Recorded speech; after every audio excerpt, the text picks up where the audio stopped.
Let's just go straight to our guests, John Gloucester, Charu Sharma and Damit Veerasinghe. I want to start with John. John, this is perhaps a near perfect win. Would you say that it is a near perfect win? Because I don't see any weakness in the Indian team in this match. Like, there was nothing that I felt bad about. It'll be a near perfect match if Australia lose. I think that's probably the first thing. The only thing they'll be disappointed about is when they had the opportunity to, as Shane Warne would say, cut them off at the knees when they were 4 for 50, to allow them to then go on and have a 100-plus partnership. I think they'll be disappointed with that aspect. They had no one to really go back to at that point to turn that around for them. I think they'll be a little disappointed with that, but certainly they did the job with the bat. But apart from that one little hiccup with the ball, in that middle area, I think they lost penetration with Bhuvi. They didn't get much out of their spinners. That would be the only aspect. Otherwise, if Australia lose, then it's a perfect day for them. Okay, we are going to do one thing very consciously. We are trying not to talk about that Australia-South Africa game in any way. That's the aim. All right. So let me ask all of you right now, John, to start with, the aspect of whether you think bottom line, this is the best combination for India in the playing 11. No, not yet. I still think Shami has to come back in for Bhuvi, and I'd still like to see, in terms of the batting, I think they can still tweak their batting a little bit, but definitely on the bowling front, Shami is the stronger bowler. We saw that again today. Bhuvi, if it's not swinging, is not as effective. So they would, that's how I would change it up. All right. Moving into the semi-final. All right, Charu, perfect win, or were there glaring mistakes? Well, no. I mean, it would be silly to now look at mistakes, because they just had to win this match to carry the momentum forward, to carry their confidence forward. And no disrespect to Sri Lanka, but they are not likely to be India's biggest opponent. So in that respect, India just did the job, followed the script, did the job. I just wonder whether they are now also going to start getting a little worried about their makeup for the knockouts, because they've tried and tested a few people now. And, a team loses a bit of confidence internally, just the psychology of a team, when nobody really knows who's likely to play. And there are at least 3 or 4 who are staking the claim. And this team composition thing just shakes things up a bit. And I wouldn't wish that on any team, and certainly not on India at this point in time. Okay, I will talk about that in just a bit, but I want to bring in Damit right now. Damit, thanks so much for joining us live from that match. It's amazing that you're watching that match and talking to us at the same time. What I just want to say one thing right now. A lot of what we've talked about is about the Indian team, but there's a man who India owes a lot to, particularly the Mumbai Indians, Lasith Malinga, and it's his last World Cup, and he was getting a bit of a farewell as he was walking off the field. What is your biggest takeaway from the Indian team in terms of its strength, that Sri Lanka was just wiped out the way it was, in the context of even a Lasith Malinga getting smashed around the park by KL Rahul towards the end? Of course, he got his wicket, but you know what I mean. Yes, I think Malinga's teammates, Mumbai Indians teammates, Rohit Sharma and Jasprit Bumrah, I think those two are the biggest strengths for India today.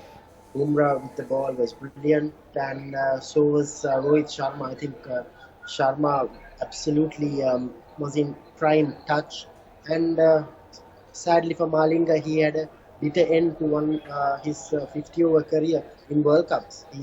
He leaves a legacy behind and will end as third highest wicket taker, behind only to Glenn McGrath and Muttiah Muralitharan in World Cups. Okay, a quick question for you. You've been covering the Sri Lankan team. What is that one element of the Indian team that you noticed today that no other semi-finalist has? Probably the adaptability, because they have certain players who can adapt to certain situations. Someone like Jasprit Bumrah, as I said earlier, with the ball, he can be an attacking bowler as well as a defensive bowler.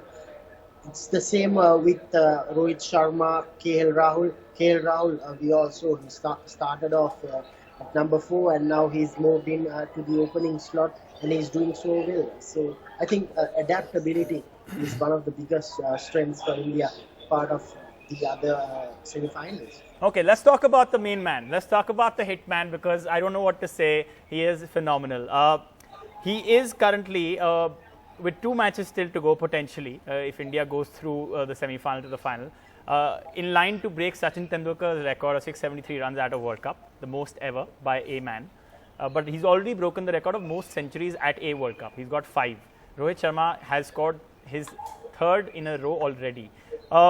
John, how does one not talk about the law of averages going into the semi-final now? Or is it that he's just in such a zone that we can't do anything about him? He's just unstoppable right now.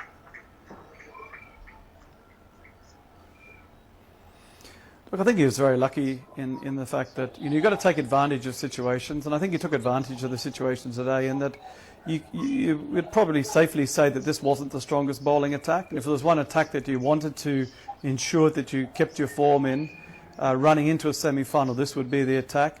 In fact, I thought they were a reasonably soft attack.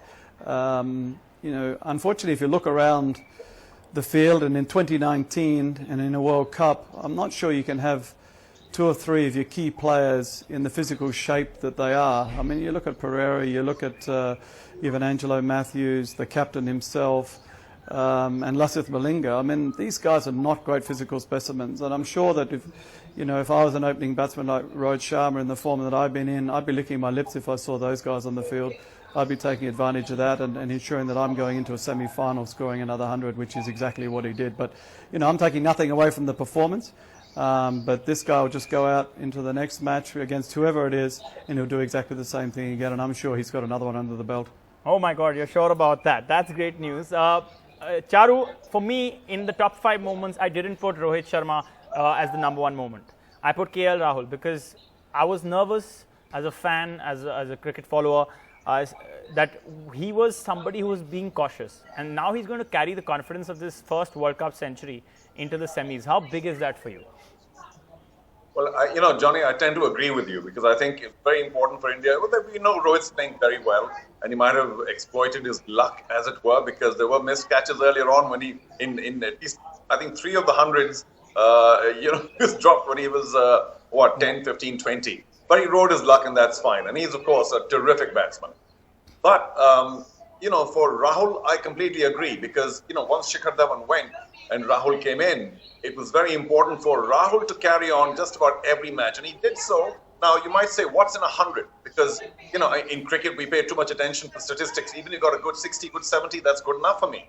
But 100 is just so special because it gets talked about so much and makes your list at #1. So, yeah, as John said, it's not the finest attack. But the fact that he can stay there and guts it out, I think was very important. And it's all, as we know, largely at the top. So if Rahul now, along with Rohit, can get a good partnership in the knockouts, that's the key. So Rohit, we know, is doing well. Rahul, having been helicoptered into that opening slot, which, by the way, he's a pretty good opener normally as well, I think was a very important psychological plus for India. Okay, John, Rohit Sharma got the Man of the Match award once again on a day when Jasprit Bumrah also shone for us. So that's a bit, problematic for me. Although I think in this case you'll have to give it to Rohit because it's a century, and I understand that. But do you take what Charu said earlier when he talked about the bottom line here? That all the players who are in the mix, there are obviously some who are definitely sure to play, but there are some who are not sure to play in the semis. You could talk about the likes of Kuldeep, Bhuvi, Yuzvendra Chahal, Ravindra Jadeja, Kedar Jadhav, Dinesh Karthik. All of these guys don't know whether they're going to play the semi-final. Do you think that's going to actually affect them going into the match? No, not at all. Not at this level. I mean, everybody's prepared to play. Everybody's expecting to play. And I think they've got a fairly rough idea around where they're going to be playing now. So they'll be thinking about that wicket already, that ground already, and they'll probably have a likely combination in mind even just going onto the bus this evening. I think they'll probably know that. Okay. There'll only be 1 or 2 changes. I'm going to bring up the playing 11 today, and I want you to tell me your playing 11 for the semi-final.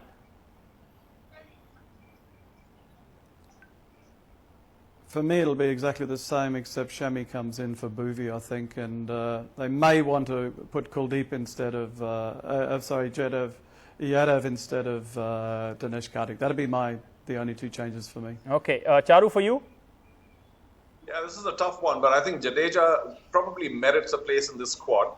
Shami over Bobby for sure. And I don't know, I'd much rather play Kuldeep Chahal because I know lefty wrist spinner is always far more difficult to pick. But I just think Chahal is a slightly cleverer bowler, slightly more experienced, psychologically stronger, a slightly better fielder as well, not so much with the bat. So maybe Chahal instead of Kuldeep, and certainly Ravindra Jadeja, and of course Shami as well. All right, about the batsman, I really think it's still going to be Jadhav instead of Dinesh Karthik. Okay, Damit, what have you noticed while you were watching the practice, pre-match practice? You're at the stadium where this win was, and immediately after what happened in the innings break, is there something about the Indian team that we are not able to see on a television that you can tell us about that gives it a bit of a different angle? When I say this, I especially talk about how we are shaping up in the mind in terms of strategy. What is it that we are doing that is different from other teams that is actually making us perhaps the favourites to win the World Cup right now? Actually, they've been pretty relaxed. I saw yesterday some of the players just came along, had a little bit of a laugh, and they were pretty relaxed yesterday before the game. And they always had one eye towards the semi-final, even today. And especially chasing 265, only one team had chased more than 250 in the current tournament. But I think they were pretty relaxed, and that's what what is important in their game throughout today. Okay, okay. I want to bring up a graphic, and this is all about what Dhoni said today to a news network, an Indian news network, and he actually talked about his retirement. Now, this is a report that they have filed, and where he's been quoted as saying, "I don't know when I will retire, but a lot of people want me to retire before tomorrow." He was, of course, talking about the Sri Lanka game. So, John, this is not something that we expect MS Dhoni to do. He usually ignores this. At the same time, there is enough about how he is using three different bat makers, his bats, SG, Bass and SS, and he's paying tribute to them, it appears. What is going on with Dhoni?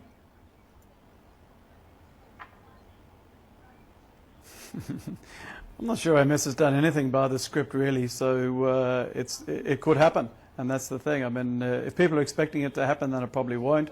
When people most likely expect it not to happen, it probably will. So he's never done anything really by the script, and that's what's made him such a wonderful player and a wonderful human being. So yeah, I'm not sure he'll want to go off and finish his career on the back of this performance. I think he feels that he perhaps could have done a lot better this, not just with his batting but with his keeping, and so I think he'll stick around just a fraction longer. Okay. Do you think he should have been sent up ahead of, let's say, a Virat Kohli or a Rishabh Pant today? I love seeing him up the order. I've always said I love seeing MS up the order, where he can take his time, he can control an innings. And I think they had the perfect opportunity today to do that, given that they had such a wonderful start. They've solved the problem at the top of the order. They've taken the pressure off Virat coming in next. And I think he could have been that guy to look at that number 4 spot today and sort of make it his own. Okay, I want to bring back that graphic back up. He says, a lot of people want me to retire. Charu, you know the Indian cricket setup better than anyone. Who wants MS Dhoni to retire? Well, you have to leave it to the big man. What has he not achieved for India? So really it's a question of what more does he want from the game? And, I mean, we're being very, very unfair. I'm just a little surprised that he's reacting to this current criticism, because I think one of the better parts about him and a lot of the rest of the Indian team, unlike England, who were suffering because of their criticism at home, is the fact that they don't really pay too much attention to what the media says, or at least in the short run. So, this looks like he's hurting a bit. But, and I don't want him to play just to prove the critics wrong. I mean, he's a match winner, that's for sure. Things are not easy later on in the innings in England, and I think he's proven that he can stay a little longer. The big innings are just next door. But I do think he will retire at the end of the World Cup, not before, of course, the game today. But we got to stay away from the genius of Dhoni. and just keep appreciating what he does. He's very important to the team, not just with the runs, but as I've said before, with his experience and with his handling of the team along with Kohli, just to keep things calm, because now is when it really matters on the knockout to be calm. Okay, one final question for you out there, Damit. Is the MS Dhoni aura still something that instills fear in the opposition? You've been covering the World Cup. What's the talk like? Oh yes, definitely. I mean, he's still a legend in limited overs cricket for India, and definitely they would still be planning for MS Dhoni, probably attacking him with a spin or with the shorter ones. So yes, there's still that fear factor of MS Dhoni for every team playing in India.